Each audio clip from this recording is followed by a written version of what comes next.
Watanabe. I'm 98 years old, and this is my twin brother, Kenji. We were born in Nagasaki in 1927. When we were children, he played piano with his fists because his fingers were too small to reach the keys. And I played violin because my mother said I looked like I was praying when I held the bow. We were supposed to perform together at school. That was our dream. But the day before the recital, the world ended. It was August 9th, 1945. I remember the morning clearly. The air felt strange, too still, too heavy. I had gone to my friend's house near Urakami Cathedral to borrow sheet music. At 11:02 a.m., the sky turned white.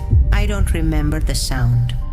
There was no sound, just wind, a wall of heat that came from nowhere. The bomb exploded just 500 meters from where I stood. My friend was vaporized instantly. I woke up covered in skin that wasn't mine. Flesh had melted onto me. My legs were bleeding, glass was inside me, my ears were ringing for months. I screamed my brother's name again and again, but there was no answer. I returned home dragging one leg behind me. But home was a shadow on the ground. Our mother and father had died clutching each other. We found what was left of them 2 days later, bones fused to metal. Our baby sister, when 8 years old, was found in the well trying to escape the fire. And Kenji, my twin, was gone. I lived the next 14 years in silence. I walked with a limp. I never remarried. I stopped eating for weeks at a time. I stopped playing the violin. I thought he was dead. And honestly, I hoped he was, because I knew what living felt like.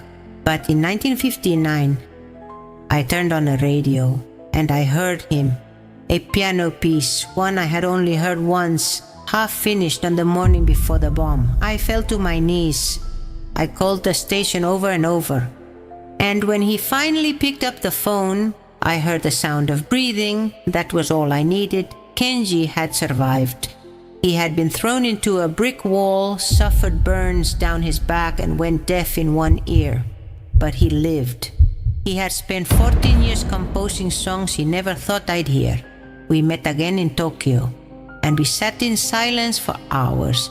No apology, no words, just the sound of my bow on his piano. We began to play the piece we were never allowed to finish. Tonight, you will hear it. This is our goodbye for the 74,000 people who died that day. Instantly, silently, without ever being able to say one last thing.